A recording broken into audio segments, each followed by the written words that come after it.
بسم الله الرحمن الرحيم. السلام عليكم ورحمة الله وبركاته. ازيكم يا شباب الطوارئ؟ أهلا بكم في حلقة جديدة مع دكتور وسام إبراهيم. أنا شخصيا الحلقة ديت لأسباب شخصية عندي وشخصية عنده، الموضوع تأجل كذا مرة، بس أخيرا الحمد لله قفشت فيه زي ما بيقول. وشرفتنا يا باشا والله النهاردة، وسعداء والله. أنا شخصيا سعيد جدا بالحلقه ديت من قبل ما تبتدي، ومتاكد ان شاء الله ان هيبقى فيها خبرات ومعلومات ثريه جدا جدا جدا من ناحيتك. ربنا يبارك لك. ربنا يحفظك دكتور عمر، وربنا يبارك لك. بشكرك طبعا على الاستضافة الكريمة. وبشكر جمهورك من المستمعين والمشاهدين للحلقة. حابب بس أقول حاجة. أنا قبل ما نبتدي نتكلم في موضوع البودكاست، طبعا بعتذر لك على الوقت الطويل اللي خدناه لغاية ما عرفنا نظبط وقتنا، بس الحمد لله في الآخر الله اتقابلنا يكرمك يعني. والله. الله يكرمك. فبس كنت حابب حاجة، كنت بتناقش مع أحد الزملاء المقربين على قلبي والمشهور بالتفاؤل الشديد في الطوارئ. فبقول له ايه رايك في فكره البودكاست؟ طبعا احنا فرحانين بيها وكل حاجه، بس هو ايه رايه؟ بيقول لي احنا حاجه غريبه جدا ان اطباء الطوارئ في سن مش سن المعاش وسن صغير يعملوا بودكاست. احنا مش مثلا مجدي يعقوب حققنا حاجات عظيمه في الحياه عشان نبتدي نعمل بودكاست. بس انا كان رايي بقى في الموضوع ده ايه؟ التخصص تخصص فريد جدا. اي حد صغير جونيور او حتى حد سينيور يحب يسمع تجارب الاخرين، حتى لو مش عظيمة قوي، بس عشان الاستفادة. احنا عاملين زي بوتقة بننصهر كلنا وبنكمل كلنا بعض. ف... فدي البداية اللي حابب اقول عليها، ان فكرة البودكاست رائعة في نقل خبرات في تخصص كل واحد هيشوف الحلقة دي فيما بعد ممكن يعتبرها دافع ليه او حافز في اوقات اليأس والحزن اللي ما اكثرها للاسف في تخصصنا يعني. دي المقدمة اللي احب اقولها. تسلم، ربنا يبارك لك. الله وحيث ان انت الله ابتديت بهذه البدايه، مم. هسالك انا على البدايه من ناحيتك بقى مع الطوارئ. اتفضل. على البدايه مع تمام. الطوارئ، دكتور وسام، بدات ازاي مع الطوارئ؟ تمام. انا يمكن وضعي مختلف شويه. انا بصراحه كنت حابب الطوارئ جدا في بدايتها. انا في جامعه طنطا، وكنت اتشرفت ان احنا كنا اول دفعه دخلت التخصص قبل اعلان النيابات، اللي هي الجلسه النيابات اللي عارفاها في العاديه في الجامعات يعني. نزل لنا التخصص ده، وكان تخصص جديد. قبل ما ناخد القرار تقريبا ب3 اسابيع او بشهر. انا الحمد لله كنت من الاربعين الاوائل على دفعتنا، فكنت بفضل ربنا كان قدامي فرص كتير في اقسام كتير. وبرضه كانت دفعتي اول دفعه ينزل فيها التثبيت، اللي هو البوست، ان هو بينزل لك وظيفه تبقى عارف الاول انت هتاخد النيابه دي وهتكمل فيها فيما بعد او لا. في جامعات سبقانه زي القصر العيني وعين شمس في موضوع البوست ده، بس كانت طنطا في دفعتي اول مره تعمل الموضوع ده.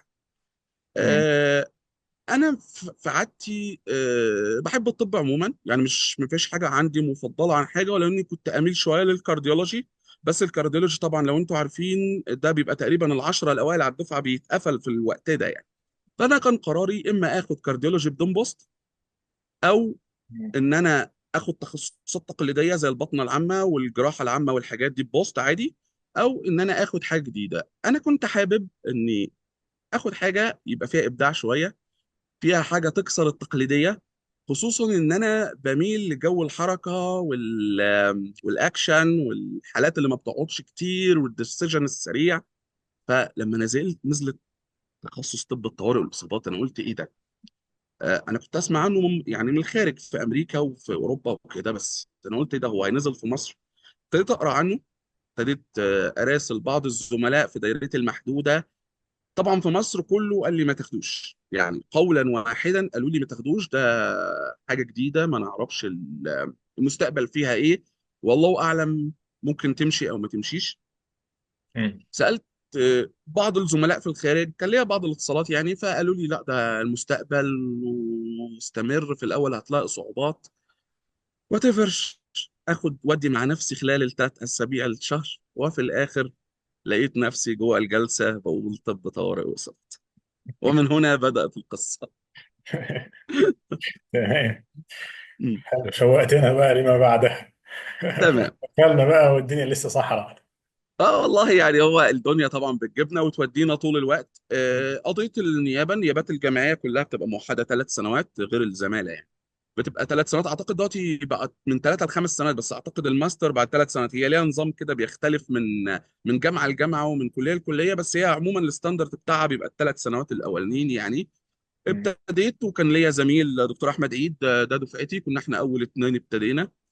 الكليه كانت مديانه امال عريضه في البدايه، وعلى عكس المتوقع يعني. انا هقول ما اتعلمتش في النيابه، لا ده بالعكس، ده انا اتعلمت، واتعلمت حاجات ازيد من المطلوب كمان.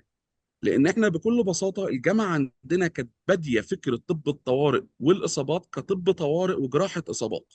في شق اللي هو طب الطوارئ المتعارف عليه، وفي شق اللي هو لسه ما نزلش مصر، اللي هي حاجه اسمها تروما سيرجري، او اللي هو فكره جراح الطوارئ. فانا بالفعل عملت اوبريشنز طارئه، مش اوبريشنز تقليديه. يعني مثلا الحاجات اللي هي بتاعت الاكسبلوريشن والتراكيوستومي والبير هول والشيست تيوب، بس ايه يعني دي ممكن نبقى نفرد لها بقى حلقه فيما بعد، عن مم. هل الباثوي ده كمل بعد كده ولا ما كملش. المهم، ابتدى بقى بعد كده بعض الزملاء بعد كده في الدفعات يعني المتعاقبه يزيدوا، والعدد ابتدى يزيد. اتعمل لنا ماستر طب طوارئ واصابات، طبعا خد وقت طويل عما اتعمل.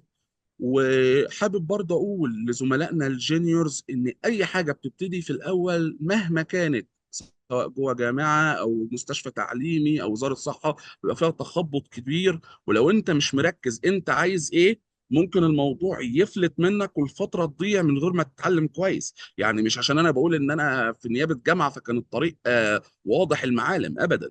ده كل شويه النظام بيتغير، وكل شويه الاكبر منك ما بيبقوش عارفين يعملوا معاك ايه بالظبط. دي نقطة. والحاجات بقى البسيطة خالص، يعني مثلا أنا فرحان إني داخل امتحان الماجستير، بدور على اسمي وسط التخصصات التانية اللي هي بتنزل الجدول في شؤون الدراسات العليا، ألاقي القسم بتاعنا مش منزل امتحان أصلا. إيه ده؟ هو يا جماعه ما انا زي زيكم، خدوني معاكم، ده انا اخوكم عاطف يعني، يعني في ايه؟ مم. وتروح تكلم وتطلع لوكيل الكليه وتنزل لمدير الدراسات ويضيف، وكل ده يقول لك دي اخطاء وارده، اخطاء وارده. ماشي يا سيدي، اخطاء وارده، اخطاء وارده. خلصنا الحمد لله. ربنا كرمني بعد كده خدت الماجستير. ابتدت بقى ايه، اشوف بقى الناس بره. الناس دايما اللي جوه بتبقى ايه يعني، يا دوبك منغلق على قد الشفت اللي هي اللي النايب فيها مطحون، مش فاضي اصلا، ولا اعرف حد في اقسام تانية او مستشفيات تانية، او حد بره طنطا اكلمه. انا مشغول في حالتي. فاتت ال3 سنين على خير. ابتديت بقى ايه، اقول لا، ده انا لازم ايه، يعني اتصل بقى بالعالم الخارجي. صادف وانا جوه فتره النيابه، كانت الزماله البريطانيه لطب الطوارئ، ودي مش عارف معلومه حضراتكم تعرفوها ولا لا، نزلت الامتحان في مصر. الامتحان نزل في مصر في 2010، قعد دورين، دور ابريل ودور دور يونيو ودور ديسمبر. وبعد كده الخلاف حصل، اتشال من مصر. فالامتحان نزل فعلا في 2010. وكنت محظوظ ان انا دخلت امتحان المعادله في يا رب الزماله البريطانيه في الوقت ده، وكانت نسبه النجاح 13% على ما اعتقد. يعني شوفوا يا النسبه. جميل كانت جدا. كان الموضوع مختلف لعده اسباب، مش شطاره ولا حاجه، بس ما كانش في مصادر متوافره للامتحان. كان مم. هو كتاب وحيد فيه 8 امتحانات. انا حتى فاكره كان لونه احمر على ما اعتقد. مم. بعد 2010 الامتحان اتشال للأسف من مصر صفة نهائية، وما اتعملش تاني في مصر. بس أنا حابب يعني أذكر موضوع الامتحان ده، لأن اللي حصل في الامتحان ده فادني في حياتي فيما بعد. المهم الحمد لله نجحت، وخدت ستيب 1 في الزمالة البريطانية. جميل. بعديها خلصت، خدت الماستر. قلت بقى إيه، هشتغل بقى إيه، طب. طول من جميل. الشق الجراحي اللي اتعلمته في النيابة لم يفعل فيما بعد، عشان بس ابقى ايه نقفل الموضوع ده. لم مم. يفعل بقرارات جامعة ومشاكل بين الأقسام ومواضيع، مش طبعا مش على مستوى الجامعة بس على مستويات أكبر، لصعوبة تنفيذه. مم. فاستمرينا كأطباء طوارئ. احنا متعلمين طب طوارئ الحمد لله ومتأسسين عليه، بس الشق الجراحي ده هو اللي ايه تم إلغائه. ف 2000 2011 خلاص بقيت اخصائي طب طوارئ، وعايز بقى ابتدي حياتي العمليه. اسال في طنطا، يقول لك لا تاخد شيفت. اخد شيفت ايه؟ شيفت استقبال. يا جماعه استقبال ايه؟ انا مش طبيب عام، انا طبيب طوارئ. ايه طبيب طوارئ ده يطلع بيعمل ايه يعني؟ يا جدعان يهديكم يرضيكم، هو شيفت وبتاخد 90 جنيه في 24 ساعه. طبعا انا حابب احكي الحكايه دي عشان برضو زملائنا يبقوا عارفين ان اي بدايات بتبقى بدايات غريبه والناس بتحس ان انت كائن فضائي. انت مين؟ انت بتاع ايه يا ابني؟ يعني اجي لك امتى؟ لما يا عم انت مش، انا اللي هجي لك، انت اللي هتجي لي. انا اكشف عليك في ايه؟ وطبعا سؤال الاهل، بس انا كان طبعا يعني الحمد لله النقطه دي كان اهلي متفهمين قراري، فما كانوش بيسالوني كتير انت بتاع ايه ولا نجيلك امتى ولا الكلام ده. لكن هو السؤال من الخارج ومن عائلات العائله الكبيره ومحيط الزملاء. فكلمت الدكتور احمد كمال، وده اول اسم اذكره. هو الدكتور احمد كمال هو مصري بريطاني وكونسلتنت في مستشفى رويال جلاي مورجان على ما اعتقد كده. وده استاذ كبير هناك، وهو اللي كان مسؤول عن امتحانات الزماله المصريه، الزماله البريطانيه في مصر. هو ده اللي كان العضو المنتدب من هناك اللي عمل لنا الامتحان في 2010. وانا خدت منه الكونكشن داتا عشان اتعرف عليه يعني. ده كان اول مثال كبير اشوفه لحد استشاري وشغال بالفعل بريطانيا، وليه افضل عليا وعلى غيري. طبعا كل زملائنا البريطانيا اظن يفتكروه كل خير يعني. فقال لي طب انت زانق نفسك في طنطا ليه؟ في مستشفى تروما في القاهرة اسمها البنك الأهلي، ما تروح تقدم فيها وأنا أكلم لك الناس اللي ماسكينها. قلت له مين اللي ماسكينها؟ قال لي دكتور اسمه عمرو الحسني. دكتور عمرو الحسني ده بيشتغل في المستشفى، هو ماسك المدير المناوب، لأن أظن كان في المدير العام ده دكتور، دكتور كبير هو. بحاول أفتكر الاسم بس هيجي إن شاء الله واحدة واحدة. فالدكتور عمرو قابلته، عرفته بنفسي وكذا كذا كذا كذا. ودي اول حاجه حابب اتكلم ازاي التعاون بين اطباء الطوارئ، وازاي ان هم كلهم اسره واحده، الكل بيحاول يخدم بعضه. يعني دي ميزه لينا عن اي تخصص تاني. حتى لو في بعض المشاحنات البسيطه، بس تحس ان الكل عايز ياخد ايد بعضه، وزي ما بيقولوا كده اوضه وصاله، والكل حريص انه يظهر بعضه في احسن صوره. فلقيت دكتور عمرو مضالي على قرار تعييني. انا قلت مثلا بقى هيجيبني نايب. قال لي لا انت معاك ماستر، تتعين اخصائي. واظن الدكتور عمرو نفسه كان في الوقت ده مساعد اخصائي، لان الزماله ما بتديش. اظن الزماله لما كانت 3 سنين مش بتدي على طول اخصائي، انا مش فاكر اذا كنت صح ولا غلط. فالراجل شوفوا يعني طبعا الدكتور عمرو اشهر من نار على العالم، هو سينيور عليا يعني. بس بقول ان هو راح معيننا اخصائي. ففضلنا بقى طول الوقت ان احنا فيه في البنك الاهلي، كل اللي ما شفتوش في الجامعه شفته في البنك الاهلي. حالات تروما، شطارة، تيم تمريض على أعلى مستوى، دكاترة. دكتور محمد منصور أستاذنا ومديرنا، كل الناس الكويسة كانت موجودة. كل الطقم اللي موجود في بريطانيا أظن أنه عدى على البنك الأهلي. بس كان الدكتور محمد حسن والدكتور هشام أشرف، هشام إبراهيم اللي هو هشام أشرف إبراهيم، الاثنين كانوا لسه سايبين المستشفى. أنا ما لحقتهمش للأسف يعني. تقريبا سافروا بريطانيا بعد ما نجت المستشفى تقريبا، قبل ما اجي المستشفى بشهر تقريبا حاجه كده. فانا ما كنتش اتشرفت بمعرفتهم وقت ما رحت الايه، البنك الاهلي. كنا نذاكر ونقرا ونطبق. حتى انا فاكر مثال، دكتور عمرو الحسني قال لي ايه رايك نعمل كونشس سيديشن لبيشنت عنده شولدر ديسلوكيشن. الجامعه ما يعرفوش التكنيكس بتاعت الطوارئ قوي، هم شطار طبعا واساتذتنا وكل حاجه، بس ما يعرفوش التكنيكس بتاعت الطوارئ. واحنا نظام تعليمنا في الاول كنا بنعمل روتيشن على كل الاقسام. يعني اروح العظام اعمل روتيشن عظام، اروح الجراحه اعمل روتيشن عظام جراحه، اروح البطنه روتيشن بطنه، الاطفال روتيشن اطفال، وهكذا. لكن ما كانش وقت دفعتي فيه، لان احنا زي ما كنا الدفعه الاولى يعني، ما كانش فيه الهيكل العام لناس بتمارس كل حاجه. جميل. فبديهي لما بيجي الشولدر ديسلوكيشن، كان قسم العظام بيعاملوا حاجه من الاثنين. طبعا المفاهيم دي بالكامل اختلفت، انا بتكلم على من 15 سنه تقريبا او 16 سنه. كان يجي الحاله يا يردها كده على البارد زي ما بيقولوا العين يتوجع، او لو حاله امباكتد او صعبه شويه ينيموا على جهاز الانستيزيا، ويبقى جنرال كده انستيزيا وايه، ويردها له. لكن انه يعمل كونشس سيديشن دي ما كانتش عنده خالص، مش لضعف او قله علم، بس لدرجه هو مع الجهاز هينيمه ليه كونشس سيديشن، ما بيقعدش يحسب بقى الريسك بنفيت والحاجات اللي اتعلمناها بعد كده دي. المهم بدون اطاله، دكتور عمرو الحسني قال لي ايه رايك نعمل كونشس سيديشن؟ احنا ما جربناهوش قبل كده ودرسناه، وانا برضو كنت ما جربتوش قبل كده ودرسته، وبالفعل عملناه. والتمريض كان سعيد جدا ان حاله زي كده تتعمل، والعيان كان مبسوط وبنتكلم معاه وهو بيعمل ديسلوكيشن، وكانت حاله رائعه. دي حاله انا ما عملتهاش الا وانا اخصائي، وعملتها في مستشفى البنك الاهلي مش في جامعتي مثلا يعني. جميل. فتعلمت ان احنا بنكمل كلنا بعض، واي واحد عنده معلومه بيصب بيها على زملائه.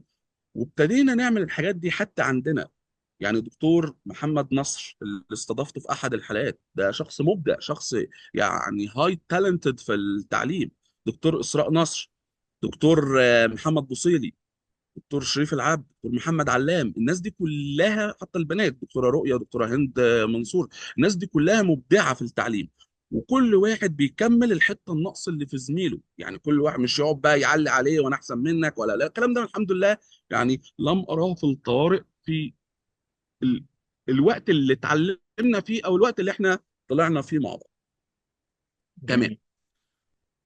هل الموضوع ده في مصر حديث؟ هل احنا وزملائنا في الزمالة هم بس يعني اول ناس؟ لا، ده بالعكس. انا من الناس اللي بحب الفيسبوك والتواصل الاجتماعي وبدخل عليهم كتير. فعلى احد الجروبات الاجنبيه لقيت دكتوره داخله بتكلمنا، بتقول يا جماعه إيه، انا طبيب الطوارئ، بس الطوارئ دي مش معروفه عندنا في البلد، فحد ممكن يقول لنا هي ايه، او ممكن نعمل ايه، نمشي ازاي؟ عموما الدكتوره دي بعد كده اكتشفت ان هي رئيسه الجمعيه السويديه لطب الطوارئ فيما بعد. يا نهار ابيض. تتخيل؟ والله العظيم. هي صديقه وصديقه مقربه ليا يعني، بس اقصد يعني شايف البدايه. وهي من معهد اسمه معهد كولينسكا. معهد كولينسكا ده اللي هو بيشارك في جوائز نوبل، ويعادل بهارفارد ويال في امريكا.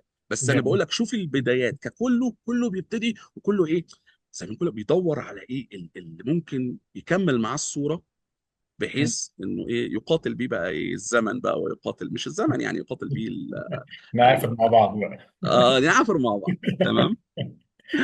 خلصنا الموضوع ده وتمام. 2011 2012 تمام، ابتدينا احنا نعمل عندنا درجة الدكتوراه، وخدت وقت كبير جدا جدا جدا. فانا بقى حبيت اعرف كتير عن التخصص، ومين اللي ماسكه ومين اللي معاه ومين اللي عليه وكده يعني. فقالوا لي ايه ده، انت عندك زملائك في قناة السويس، جامعة قناة السويس وجامعة اسكندرية. كان معايا الدكاترة زملائنا، وخصوصا الدكتور أحمد عيد، ده صديق الطفولة وزميل الكفاح في الكلية. فكنا ناخد بعضنا والله ونسافر نروح. فرحنا قناة السويس، قالوا لنا لا ده عندهم اسم وعندهم مدرسين كمان. يا. قابلنا بقى كثيرا من الأسماء الرنانة طبعا. آه، دكتور عادل البيه ودكتورة منيرة اللي حاليا ماسكين الاسم، ودول الناس المحترمة جدا. وفي بقى قبلهم دكتور سامح عزيز، دكتور حسام، دكتور هاني اللولي، ودكتور خالد، دكتور خالد اللي هو كان رئيس القسم السابق. الدكاترة دول قابلناهم، وزي ما قلت لك برضو عرضوا علينا التسجيل الدكتوراه عندهم. وكان معاهم رئيس اسمهم دكتور جودة اللبان، ده كان من الناس المحترمة. كله عرض علينا تسجيل عندهم. طب يا جماعة هنتعامل ازاي؟ زيك زينا. طب هتأخرونا؟ ابدا. طب هتعملوا لنا اللي انتوا عايزينه، وسجلوا لنا الدكتوراه. ودي حاجة لو حد يعرف يعني في الإداريات عمرها ما بتتم كده، بس تمت الحمد لله. تمام. ما شاء الله. جميل. الحمد لله. المهم خلصنا الحمد لله، سجلنا دكتوراه في قناة السويس. بعدها اتعمل عندنا دكتوراه في طنطا، فطبعا ما كانش ينفع ايه نسجل في جامعتين، فلغينا قناه السويس واستمرينا في طنطا. تمام. ده بالنسبه للجامعه قناه السويس. قناه السويس ليها فكر مختلف شويه، ان الاجيال الاولانيه قامت على ناس في تخصصات تانية خدوا الدكتوراه في الطوارئ، لكن ابتداء من دكتور اسمه محمد شعبان، ده خالص مخلص بقى ماستر ودكتوراه طب طوارئ، وبعد كده مشيت البروسيس في العادي، وهم ناس فوق محترمين فوق الوصف، وعددهم كبير، هم يعتبروا اكبر جامعه فيها ستاف طوارئ حاليا. مم. وبرضه حابب اقول حاجه، في محيطي في الدلتا ما بنبقاش قوي لينا تطلعات، يعني احنا اخرنا قصر عيني، عين شمس، شويه جامعات حوالينا، لكن ان انا اوصل لقناه السويس او اسيوط دي بتبقى من النوادر، لان هم بعاد عننا في التوزيع الجغرافي. بس مم. دي حاجه تمت بسبب طب الطوارئ، يعني دي ما جميل. اعتقدش ان في شراكه في اقسام تانية بالطريقه دي. الحمد لله عرفناهم، ابتدينا نتعرف عليهم. قالوا لي بعد كده ده في جامعه اسكندريه، اسال على الدكتوره اسماء كفيفي والدكتور محمد عاطف، دول اكبر ناس، وحاليا اعتقد الدكتوره اسماء هي رئيسه القسم حاليا. قالوا لي برضو ايه تستفيد منهم، برضو ناس محترمه فادونا، وابتدينا بقى ايه نتبادل الخبرات في الوقت ده. جميل. البدايات صعبه، الكل عنده مشاكل. آه، طبعا انا مش هحكي عن مشاكل الجامعات التانية، بس كله ابتدى بنفس الموضوع، ومحاربات، وقسم ينزل يكسر لهم الاسم، وقسم ينزل يفتح له، وهكذا، ومعروفة، والحكايات دي معروفة بينا يعني. لكن مم. في الاخر الايه الدنيا تمت، والاقسام اعترفت، والجامعات اعترفت، والدنيا مشيت. جميل. انتهى الشابتر بتاع حياتي الخاص بالمحلي اللي هو الخاص بقى بمصر وكده، وابتديت اشتغل في كذا مستشفى، سواء مستشفيات عناية مركزة او في اسكندرية تحديدا، او في القاهرة. رحت بقى اتنقلت بين اكثر من مستشفى، ده في فترة الاخصائي اللي هي معايا ماجستير. في الفترة دي برضو تعرفت على زميل لينا، هو دكتور حاليا في انجلترا، دكتور تامر، ده من الناس المحترمة جدا. وبرضو علمني بقى فكرة الابليكيشن، وازاي ان الشق الاكاديمي كابليكيشن وكاستمرارية وتواصل برضو مهم زيه زي الشق بتاع الايه الكلينيكال. تمام. مم. كان في كورس اول مرة ينزل مصر، اعتقد الدكتور محمد نصر ذكره كده، هو اسمه انجري بريفنشن. جامعة ميريلاند بالتوأمة مع جامعة عين شمس عملوا كورس طوارئ، بس خالص خاص بالريسيرش والبايو ستاتستيك. تمام. مم. عرفني عليه الدكتور تامر، كتر خيره يعني، ربنا يبارك له ويجعله في ميزان حسناته. اتعرفت على الناس هناك، وربنا كرم سافرت امريكا لمده شهرين في ميريلاند.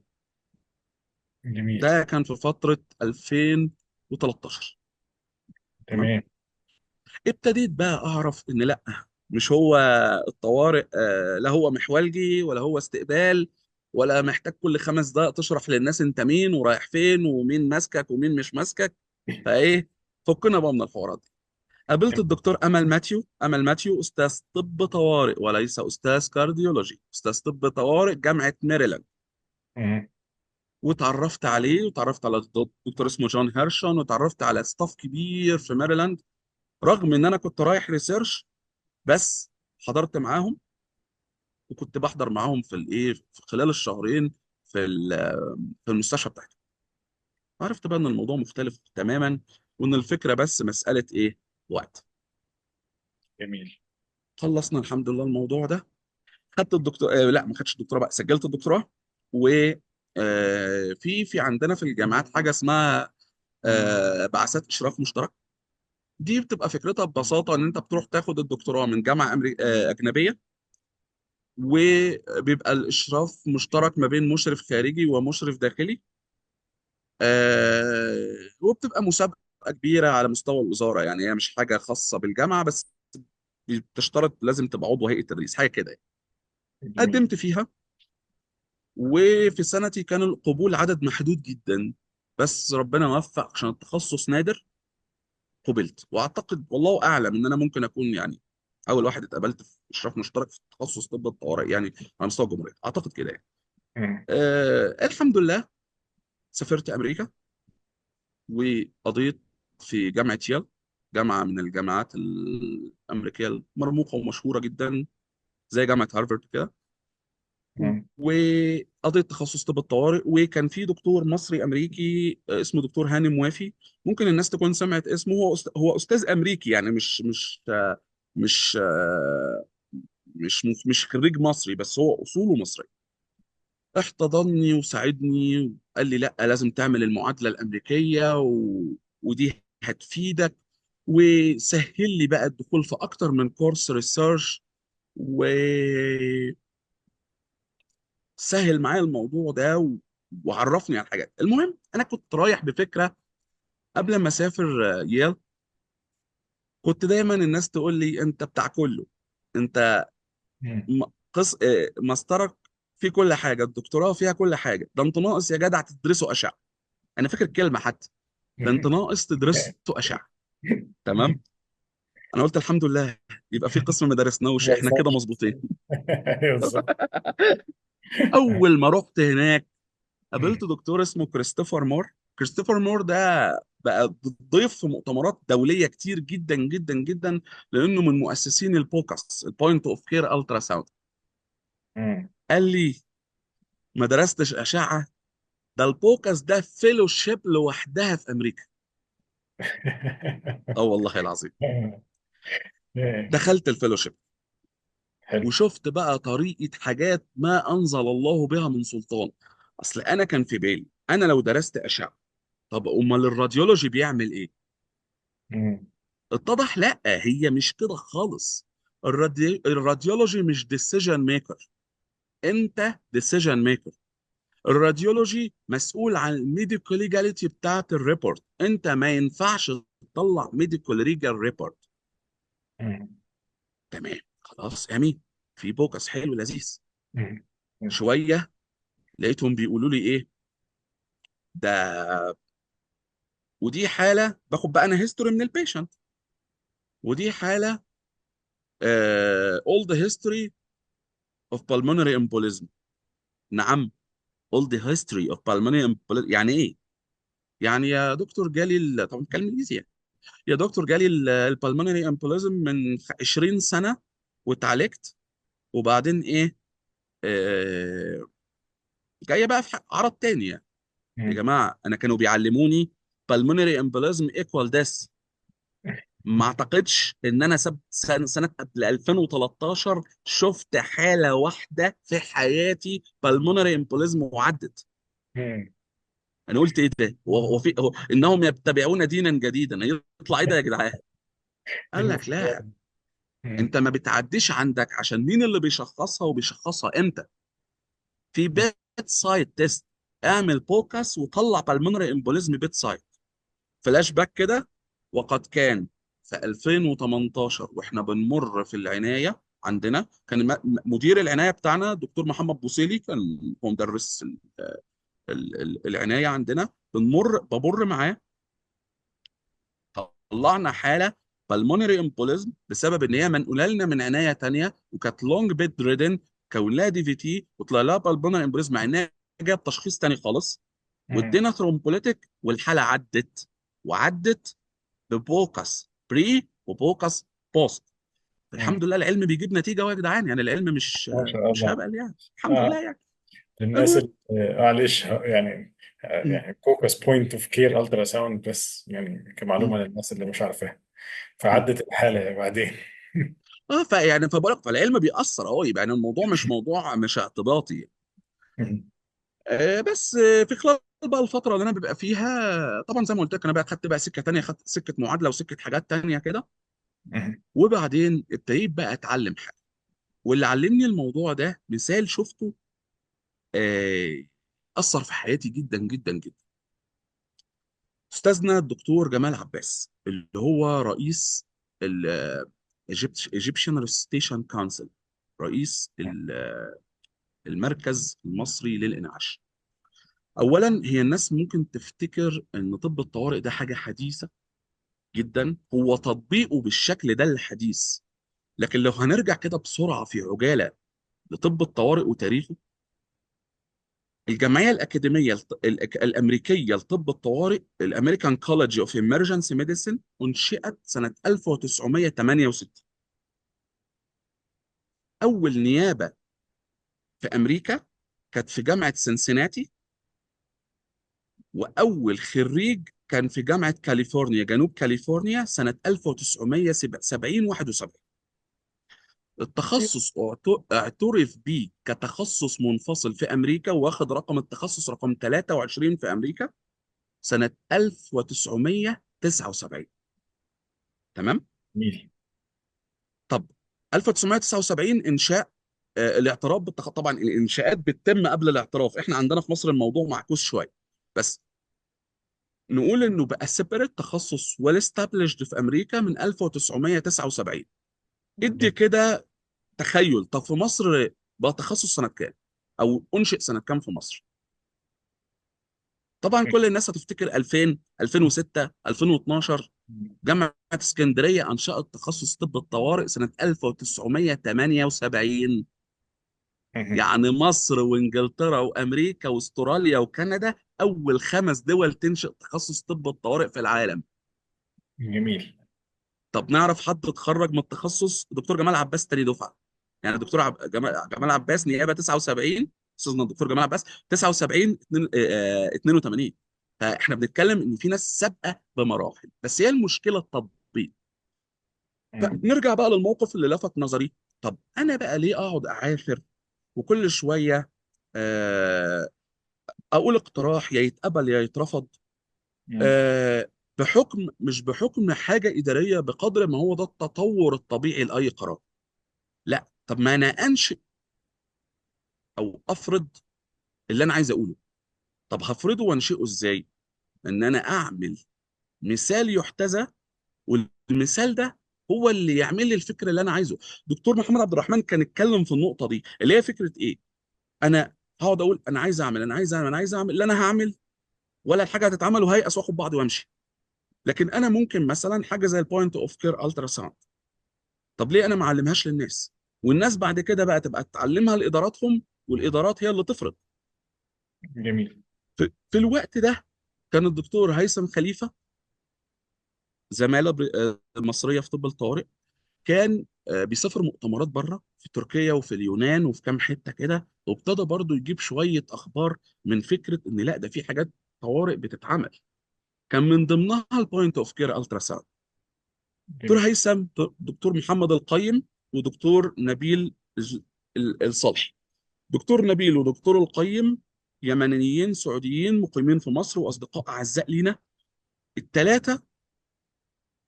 ودكتور احمد عبد الصادق، احنا الخمسه ابتدينا نفكر طب ليه ما نعملش حاجه زي كده في مصر؟ حد من جوه مصر، حد من امريكا، دكتور عبد الصادق من بريطانيا. ليه ما نفكرش ان احنا نعمل آه الفكره؟ ابتدينا نعمل السونا سكول والميد برو، وابتدينا نحط فيها كورس البوكس اللي نجح نجاح صاعق، مش في مصر بس عشان الناس بتبقى متخيله ان الكورس بيزد ان ايجيبت او بيدي كورسات في مصر. ده احنا دخلنا بفضل ربنا 12 دوله: ما شاء الله. الهند، تركيا، النمسا، لبنان، السعوديه، الاردن، مم. العراق، السودان، عمان، الامارات، مش عارف في دوله قلت لها. كل ده دخلناه، وبريطانيا حاليا دكتور ماجد الورائي بيديه في بريطانيا. مم. وكله جديد بالنسبه للناس، وزي ما قلنا الكل بيستفيد. فانا دلوقتي كل زملائنا متدربين بوكس. انا مش بتكلم عن طنطا، مش بتكلم عن قناه السويس، مش بتكلم عن اسكندريه، الكل. جامعات مم. المنصوره، المنوفيه، كله متدرب في البوكس. هقعد بقى انا امسك في الحاجه ولازم يا تاخدوا اللي انا عايزه يا لا؟ لا طبعا. انا الف والتوي بحيث احقق فكرتي كده. الحمد لله ربنا كرم وقدرنا ننشر علم، نحسب انفسنا ونتمنى من الله تعالى ان يجعلنا في ميزان حسناتنا. يا رب. وتكون بطريقه ذكيه. يعني ايه طريقه ذكيه؟ حطينا اللي ممكن يحط الساينس، حطينا التاجر الشاطر، حطينا المسوق المحترف. ما هو الموضوع مكلف، يعني ان انا اخد موافقات في دول تانية هعملها ازاي؟ في ناس بتخطط، في ناس بتصمم، والكل استشاريين طوارئ. انت بتتكلم على الثلاثه اصحاب المشروع، دكتور هيثم خليفه، دكتور نبيل، دكتور قيم، الثلاثه استشاريين طوارئ. فالحمد لله تكاملت الايه، الفكره. فانا جميل. اتعلمت من المجلس المصري للانعاش فكره الامبلمنتيشن لعلم. ربنا يجعله في ميزان حسنات دكتور جمال، ويجعله في ميزان حسنات دكتور حكيم الخولي في المركز المصري للتعليم، المصري اللي هو الكورسات الامريكان، في فكره ان انا ادي كورسات وادي علم دون الاصطدام مع الاداريات. مين فينا ما خدش كورس الادفانسد لايف سبورت؟ مين فينا ما خدش كورس الادفانسد تروما لايف سبورت؟ مين ما خدش كورس البيدياتريك؟ مين ما خدش كورسات نيورولوجي؟ ليه؟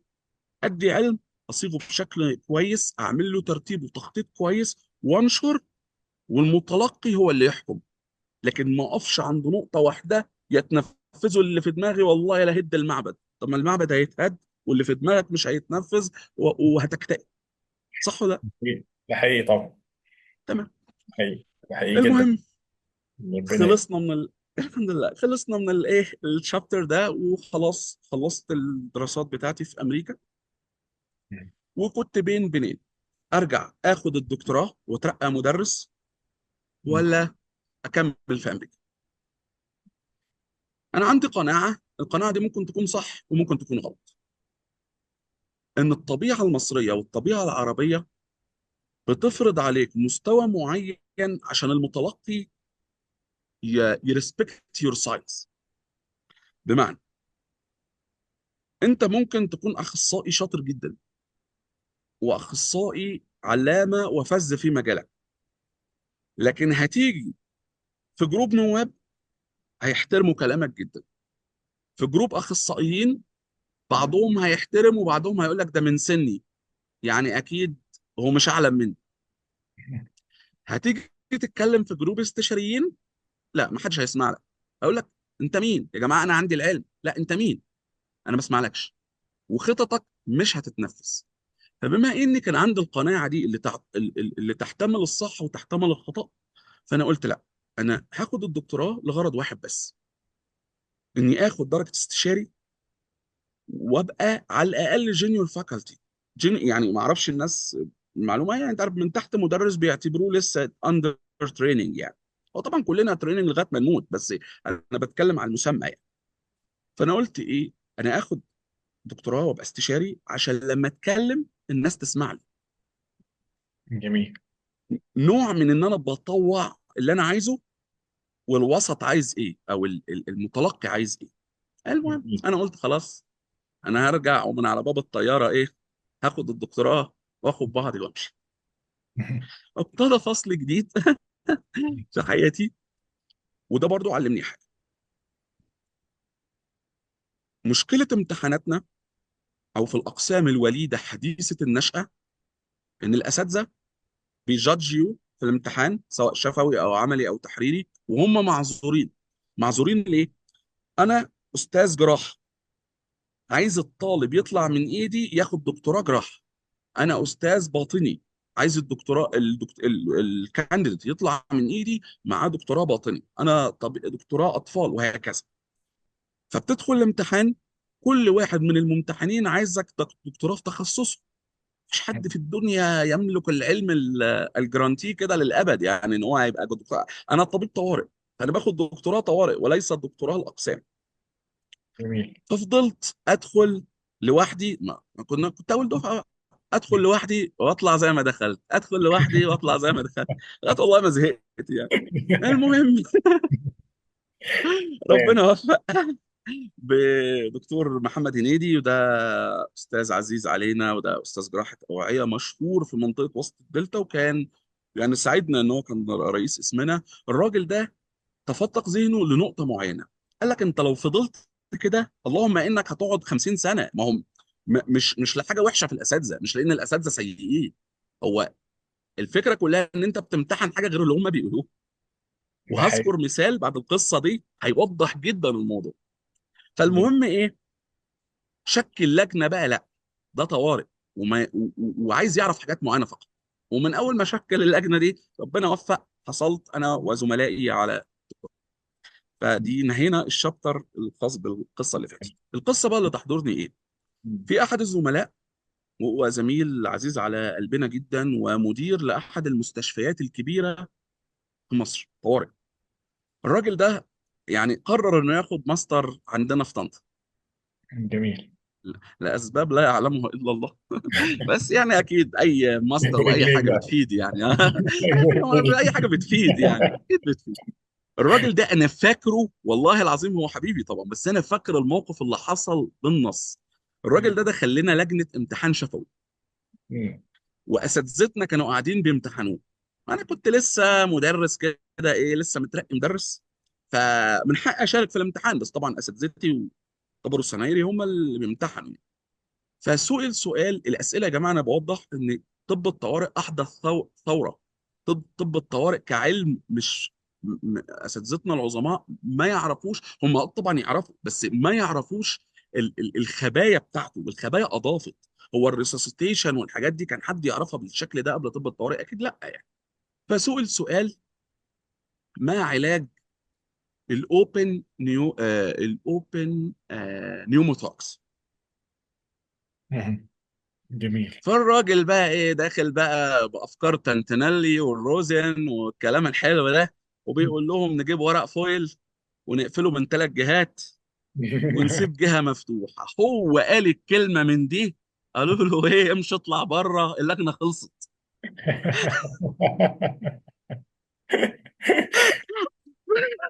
فاحد الاساتذه كلمني وقال لي تعالى يا عم، شوف شوف مجايبكم، بيقول شوف ايه. مجايبكم. اه. فدخلنا ايه، فدخلت قعدت معاهم في اللجنه، فقلت له ايه، فقال لي بيقول كذا كذا كذا كذا. واساتذتنا دول كانوا ناس محترمه جدا، ما هو ده مش يعني مش ده المتوافر على طول. كانوا آه. محترمين جدا لدرجه ان هم بياخدوا ويدوا وبيهزر، يعني مم. فاهمين ازاي الكلام. فبيقولوا لي ده قال كذا كذا كذا، فانا قلت لهم ده قال كلام زي الفل. قالوا لي ورق فويل ايه؟ ورقه فويل ايه اللي هنقفلها من 3 جهات؟ ما تركب على طول شيست تيوب. قلت لهم لا استنوا بقى، احنا عندنا تنشن واوبن وكلوزد نيوموثوركس، اللي هو انت فاهم، تحس ان انا بقول الكلام من المريخ يعني. فقالوا لي يعني انت شايف انه ياخد الدرجه؟ فقلت لهم بص، هو انا لا شايف ولا انتوا شايفين. دكتوره تنتنيلي بتقول ايه، هو الدين بيقول ايه. دكتوره تنتنيلي بتقول ايه، طلعنا الكتاب ووريتها له. طبعا ناس افاضل وايه، وطبعا نجحوه. بس انا بوريكم يعني ايه الكلام بيبقى عامل ازاي، لان المعلومه بتختلف من مكان لمكان، يعني فاهمين الفكره اللي بقولها. وده مم. لا يعيب شيء، هي فكره كلها، ده التطور الطبيعي للحاجه الساعه زي ما بيقولوا يعني. جميل. تمام. جميل. حلو. بس خلصت الشق الخاص بالدكتوراه، الحمد لله اترقيت وبقيت في مجلس القسم، وبقيت مسكت الجان، وزملائنا طبعا كمان اترقوا. سون سكول ابتدينا نعمل البوكس، وابتدينا نعمل كورسات تانية. انا في ييل تحديدا اتعلمت 4 حاجات، وال4 حاجات دول فضلوا في بالي وتمنيت احققهم بعد كده يعني. جميل. ال... ال4 حاجات، البوكس رقم 1، الوايلدرنس امرجنسي ميديسين، وده نموذج محاكي للفيرست ايد، بس بيفرق عنه انه في البيئات الغير معدة، يعني مثلا في الصحراء، في وحدة صحية، في مكان نائي، في غابة بقى لو بنتكلم على أوروبا وأمريكا. فده كان في بالي، وبالفعل جبت له اعتماد وعرفت أنفذه، بس عايز أعمل له إيه، سلسلة منه يعني. جميل. اتعلمت إن الريسيرش والبايوستاتس جزء لا يتجزأ من طب الطوارئ ومن العلم عموما، وخدت دورة إن ربنا وفق. طبعا هي كلها حاجات دي مش بإيدي يعني، هي بتبقى تسهيل، بس خدت دورة يعني إيه، من المعدودين على من المعدودين الذين لا يمتلكوا الجنسية الأمريكية يعني. اسمها مم. روبرت و جونسون، دي خاصة بالريسيرش والميثودولوجي في أمريكا يعني. ورابع حاجة كانت الربوة، بس ما كنتش أتقنتها، كنت اتعلمتها كده إيه، مجرد كلام. تمام. جميل. الربوة مفيش البريطانيين الوقت. منها، بس م? يعني بس مش الكلام دلوقتي على كده، بس بعدين بقى. ما انا هتكلم بعد كده. لا اه. ده انا احكي لك اصلا الموضوع ده فيه شقة كده نحكيه يعني. المهم الحمد لله خلصنا الموضوع ده. وابتديت بقى افكر ان انا استقر في امريكا فتره اطول يعني.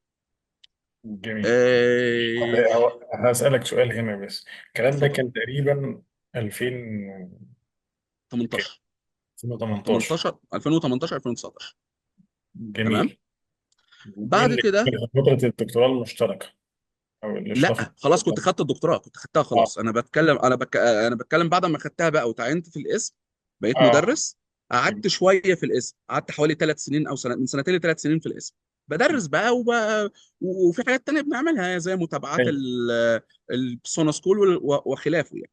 جميل جميل. تمام. بس كويس انت فكرتني في نقطه. برضو دي بوريك التعاون ما بين الناس وبعضها في الموضوع ده. آه، احنا خلاص خلصنا ندرس ايه بقى؟ احنا بقينا مدرسين، هندرس لبعض، عايزين ندرس بقى حاجه. فاحنا ما كانش عندنا غير جامعه واحده بس هي اللي بتدرس للاندر جراديويت، هي جامعه قناه السويس. جميل. تمام. والجامعه دي ليها نظام مختلف عن الجامعات المصريه لانها قايمه على كريدت اور وحاجات كده، فحتى لو حبيت تطبق مثالها بتاخد وقت ومهاترات. القرارات في الجامعات مش نابعه من مجرد الجامعات، لازم المجلس الاعلى للجامعات اللي هو وزير التعليم العالي يعتمد القرار. هم مش يعني انا ما اقدرش اخترع منهج وادرسه، فاهم الفكره؟ جميل. فايه، هم امدونا دكتوره زينب عوف ودكتوره غاده واساتذتنا طبعا دكتوره منيره ودكتوره عادل، امدونا بالايه بالماتيريالز. فابتدينا ناخد بقى شق جديد لغايه ما ربنا وفق، وعملنا مش لينا احنا بس، عملنا بقى لكل الجامعات منهج طب طوارئ يدرس. طبعا كل اللي واخدين طوارئ حاليا ما يسمعوش عنه لانه منهج ابتدى لسنه خمسه طب في نظام ال5 سنين وسنتين الامتياز. انت عارف طبعا ان نظام الطب في مصر اتغير، ما بقاش 6 سنين طيب. وسنه، بقى خمسه جميل. واثنين، او الخمسه واثنين ده سنه خمسه بتدرس طب طوارئ وبندرس ليه. فدي جميل. كانت خطوه مهوله. ما شاء تمام. الله. ده حلو. الحمد لله. الحمد لله. فبس بقى في الوقت بقى ده اللي هو كنت موجود فيه في مصر، حبيت بقى نعمل بقى شويه ايه علاقات، نتعرف على الناس. خصوصا ان المؤتمر المصري بتاع الافريكان كونفرنس اوف ايمرجنسي ميديسن اللي اتعمل 2016 في مصر، ده بفضل ربنا كان تنظيم ناس من جوه وناس من بره. انا كنت يعني بفضل ربنا كنت مشارك في التنظيم الخارجي، كنت انا واستاذ دكتور هاني موافي، كنا احنا المسؤولين عن التنظيم الخارجي خارج مصر. والمؤتمر ده جميل. ليه اللي حضره هيكتشف ان في اكتر من 150 اجنبي كانوا فيه. والاول مره تم اعطاء كورس بوينت اوف كير الترا ساوند فيه. مم. وايه، وكان من الحاجات الجميله. جميل. تمام. حلو. إيه، حلو. نتكلم بقى على ايه بعد كده؟ فبقول لسيادتك بعد كده خلاص ابتديت بقى افكر في السفر لبره. في 2019 تحديدا ربنا وفق ودخلت بقى في مجال الريسيرش، وبقيت اسوشيت اديتور للافريكان جورنال في ايمرجنسي ميديسن. الناس اللي بيعرفوا في الريسيرش وكده يعرفوا انه ده الجورنال الوحيد اللي مصنف في افريقيا في الطب الطوارئ. والحمد لله انا من هيئه البورد بتاعه.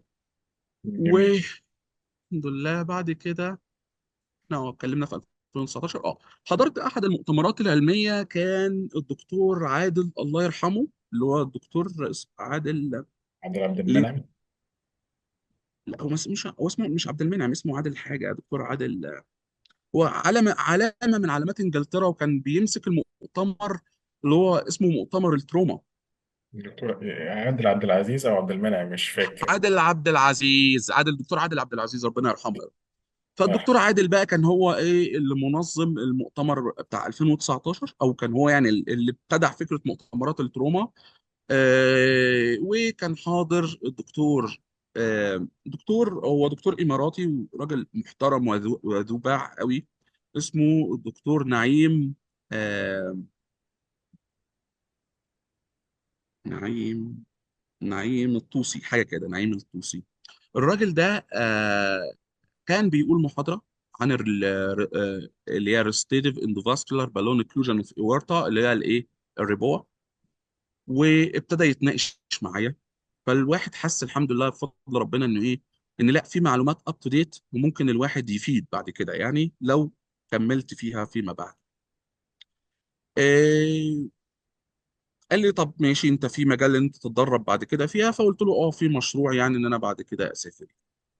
جت 2000، جت الكورونا. لا مش الكورونا، الكورونا. واستضفنا دكتور لي واليس رئيس الجمعية الدولية لطب الطوارئ، وجالنا طنطا وادى محاضرات. وكنا هنعمل توأمة ما بين جامعته في كيب تاون وجامعة طنطا، ومشينا وخدنا خطوات في الموضوع ده. فهي زي ما انت شايف يعني، هو كله تفتح حاجة تلاقي حاجة تانية فتحت، تقعد تكمل بازل، تكمل من هنا تكمل من هنا. في عقبات دي أكيد، وأكيد كل آه، واحد بيبقى همه يعني إن دنيته تبقى ماشية، بس جميل. ممكن ممكن تعمل توافق يعني. طب انا عاجبني بس الموضوع صحي انه في، انا حاسس ان في شقلباظات بتحصل يلا أكيد يعني. طبعا، أكيد أي أول حاجة فيها نيابة، كده. بعد أي كده حاجة. نخبط في م- ماستر، نخبط م- في م- سيرش وبابليكيشن، نخبط في البنك الاهلي، نخبط في اه آه، اسمه ايه ده، في م. في الدكتوراه، وبعد كده نخبط في قناة السويس، وبعد كده نرجع على طنطا، وبعد كده خلاص لك إيه؟ نروح سوق سيلافي الفول. سيلافي إنها الحياة. نروح الافريكان كونفرنس يعني. كله بيمشي بالتوازي، أنت يا فاهم، باشا، كله بيمشي سبع بالتوازي. صنايع والبخت لا، إن شاء الله البخت مش لا، ضايع إن شاء البخت الله. مش ضايع ان شاء الله ربنا. بس ما شاء الله فأول يعني، في مجهود كبير مم. بيحصل يعني. طبعا، وعايز آه، اقول لك ان المجهود مش وان مان شو، يعني هي قصه بيكونها كل الاشخاص. ومثلا تلاقي الدكتور هشام بيبعت لنا حاجات من انجلترا، دكتور محمد حسن بيتعاون، حد من مصر بيبعت. ما هي بازل بتكمل، انت فاهم ازاي؟ ما حدش لا يمتلك المفتاح، ولا حد يمتلك الخبره الرهيبه، وكله توفيق ربنا، وانت بتكمل. وعمرك بيقضى في حته وخلاص، يعني انت فاهم ازاي؟ جميل جميل. يعني حلو، فاحنا رحنا كيب تاون. وعملنا قلت لك شراكه، دي ابتدينا بقى بس دي ما تمتش قوي، الاسباب بقى خاصه ببنود عقود وحاجات كده، دي مش حاجه مش بايد حد يعني. بس جميل. المهم ان احنا عرفنا نعمل معاها كده تعاون، وجبنا موافقات مجالس كليه وحاجات. تمام. تمام. طيب بعد خليني اسالك معلش هنا سؤال، يعني اه هو مع التحركات م- الكتير ديت، وناس جت م- وناس راحت وبتاع يعني، هنا ممكن م- يعني يخيل الينا كده يعني تصور، نقول م- ممكن يكون صح، ممكن يكون صححوا لي لو هو غلط. اتفضل. آه، فكرة إن أنا أستدعي ناس متخصصين في طب الطوارئ مش م- مصريين، تمام يعني م- بقى، أمريكان، أجانب، إماراتيين، دول كيب تاون، اسمها م. إيه هتبقى؟ جنوب افريقيا. جنوب جنوب أفريقيا. افريقيا. جنوب م- أفريقيا.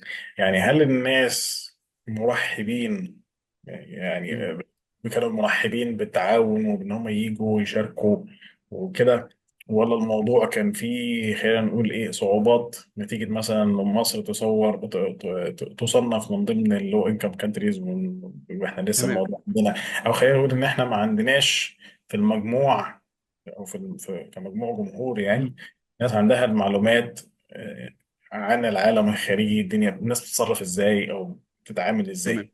يعني فهل في النقطة دي واجهت مشكلة مثلا بالذات في تنظيم المؤتمر مثلا؟ هل واجهت او يعني وغيره يعني الشراكات اللي كانت حصلت في حاجة زي تمام. كده؟ اكيد اكيد المشاكل موجوده، بس بص لازم برضو نتعلم حاجه، زي ما في دايما جوانب سلبيه وجوانب بتصيبنا بالاحباط، في جوانب ايجابيه. يعني مثلا زمان، انا شوف بقينا بنقول زمان يعني طوارئ اللي هو حديثه، بقينا بنقول زمان كانت المنح والحاجات دي سهل جدا الحصول عليها، الطريق مفتوح، الطريق مفتوح. آه اللي بره عايز يساعد لسببين، مش حبا في العلم وبس، كل الناس ليها حاجات شخصيه ما انت عارف، لكن الكل عايز يتقوى بالكل، التخصص يعني خد البريك نيوز ده. البرتغال عملت تخصص طب الطوارئ امتى؟ اول امبارح. انت سامع الكلمه؟